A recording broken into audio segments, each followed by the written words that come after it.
안녕하세요, 오토브라스 최 팀장입니다. 20년 여름 이번 세대 카니발이 첫 선을 보였습니다. 엔트리 모델의 가격은 3,160만원. 만으로 3년이 지난 지금 카니발은 고작 20만원 오른 3,180만원입니다.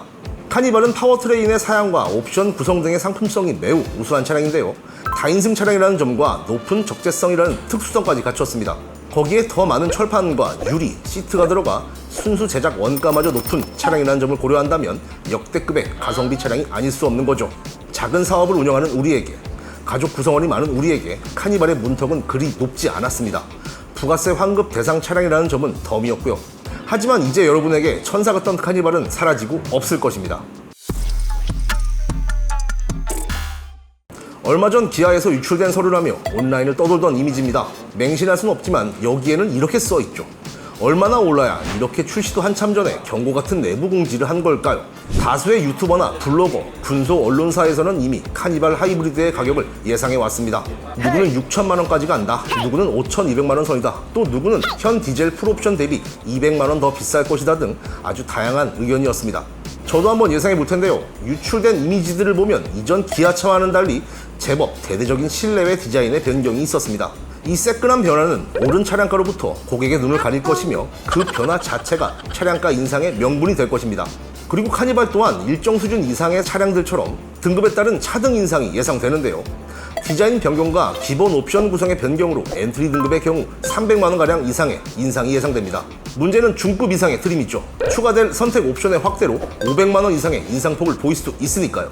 하이브리드의 가격은 이미 시판 중인 다른 하이브리드 차량들에게서 힌트를 얻어보겠습니다.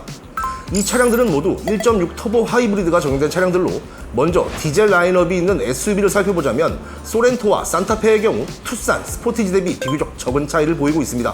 이번에는 K8과 그랜저를 한번 살펴보겠습니다. 각각 319만원과 419만원의 차이를 보이는데요, 이 결과로 확인할 수 있는 것은 적용된 엔진과 미션에 따라 차량가는 크게 좌지우지된다는 점입니다.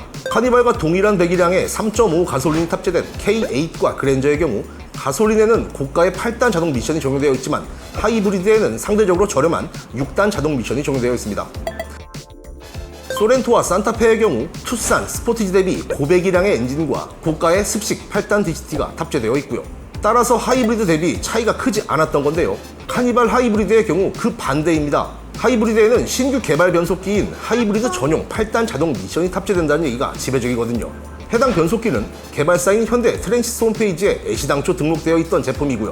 시판 중인 차량과는 달리 가솔린, 디젤 대 하이브리드의 가격 차이가 매우 클 수 있다는 얘기입니다. 그런데 저는 이런 기술적인 측면보다 더 걱정되는 부분이 있습니다. 바로 이 시장의 분위기인데요. 가뜩이나 적수가 없는 핫하디 핫한 카니발인데 하이브리드가 기름을 부은 거죠. 제조사는 지금의 이 분위기를 너무나 잘 알 것이고 판은 깔려 있으니 절대 싸게 출시할 이유가 없을 겁니다. 그래서 저는 하이브리드 가격을 가솔린 대비 600만원가량 비싸게 출시될 것이라 보며 4,100만원의 시작가에서 5,600에서 5,700만원의 풀옵션가를 보이지 않을까 조심스럽게 예상해봅니다. 소음과 진동의 디젤은 타기 싫고 극혐의 연료 효율을 보이는 가솔린도 타기 싫은 그 이유에서 하이브리드를 선택하실 겁니다. 그런데 이 카니발 하이브리드가 모두에게 좋은 선택일까요? 카니발 하이브리드의 연료 효율은 어쩌면 가격보다 더 큰 관심사였을 것입니다. 유튜버나 블로거, 카페 동호회 등을 살펴보자면 누구는 17대, 누구는 15대의 연비를 보일 것이라 예상하더군요. 글쎄요, 소렌토가 15.3입니다. 그런데 또 어느 누군가는 11에서 11을 예상하던데 대형 RV 하이브리드 시장에 카니발이 어설프게 뛰어들었다가는 시에나에게 잡혀먹기 딱 좋죠. 저공해 차량 인증을 위해 카니발은 최소 13.8의 복합연비 기준을 충족해야만 합니다. 그런데 차라는 상품을 판매하는 제게는 카니발 하이브리드의 연료 효율보다 하이브리드가 보여줄 실효성이 핵심이라고 생각합니다. 만약 고객이 가솔린 대비 600만원 더 비싼 하이브리드를 선택했고 5년 동안 이 차량을 이용할 예정이다 라고 한다면 단순 계산으로 1년에 29만원가량만 유류비로 세이브하면 됩니다. 이 단순한 식에서 마이너스 143만원은 친환경 세제 혜택 반영분이며 차량가 변동에 의한 취등록비 차액분의 계산은 다소 복잡하니 패스하겠고요. 마이너스 40만원은 하이브리드 취등록 감면 조건입니다. 여기서 이 마이너스 60만원을 주목하셔야 하는데요, 하이브리드 소득만으로 연간 60만원의 자동차세를 절감할 수 있습니다. 이는 여느 SUV 차량에서 찾아볼 수 없는 대박 조건인데요, 3500cc 엔진이 아반떼, 셀토스와 같은 1600cc로 둔갑했기 때문입니다. 그래서 그 큰 카니발에 더더욱 1.6 터보를 고집했던 것일 수도 있겠고요. 그럼 주행거리별 연간 유류비를 한번 살펴보겠습니다.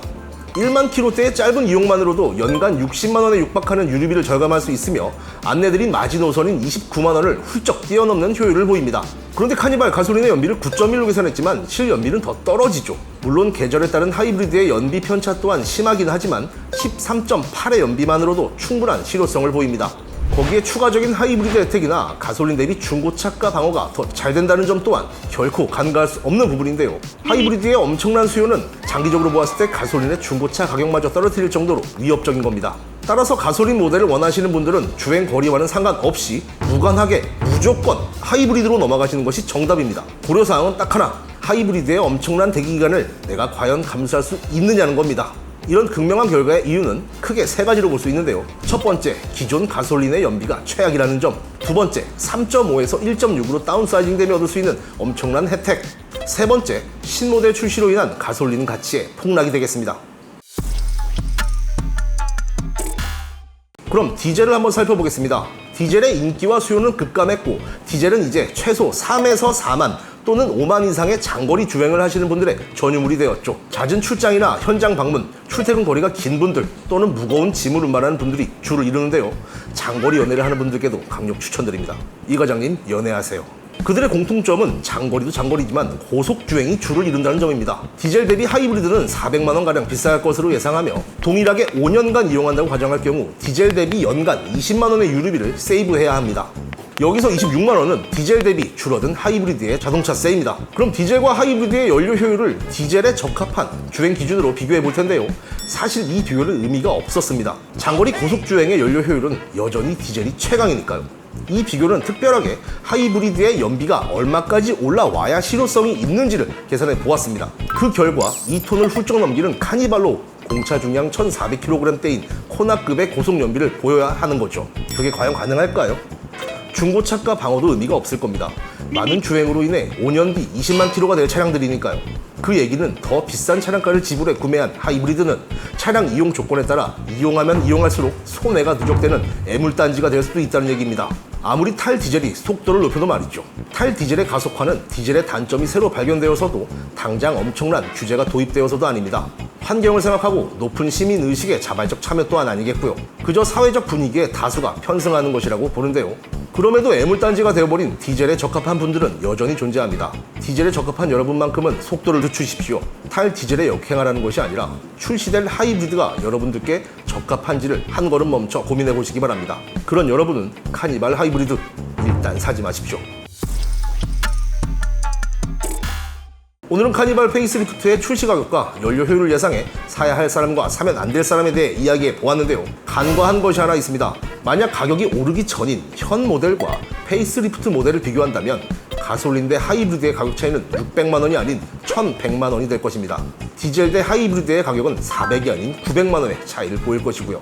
이 시장에서 차량을 팔아보니 모두가 신차에 열광하는 것은 아니었습니다. 실제로 신모델 출시 후 한두 달간은 이전 모델을 찾는 분들이 제법 많거든요. 그 이유는 당연히 더 낮은 차량가로 차량을 구매하기 위해서였고요. 이전 영상과 상담에서도 누누이 안내드리는 부분이지만 제조사는 이제 이전 모델을 왕창 찍어내 DC를 붙여 판매하지 않습니다. 오히려 이전 모델의 생산은 애시당초 줄이고 향후 출시될 모델에 양산에 집중하죠. 그리고 또 한 가지 간과한 사실, 디젤에 적합한 분들이라면 구매 시기를 페이스리프트 출시 후가 아닌 지금의 현 모델로 추천을 드립니다.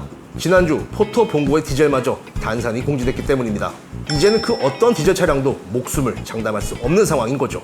오늘 영상을 단 3마디로 정리해드리자면 첫 번째, 예전에 착했던 카니발은 이제 없다는 점. 두 번째, 가솔린을 살 거면 무조건 하이브리드라는 점. 세 번째, 디젤을 고려 중이시라면 현 모델이 안전하다는 점이 되겠습니다. 그럼 구독과 좋아요 부탁드리며 저는 또 다른 소식으로 찾아뵙겠습니다. 감사합니다.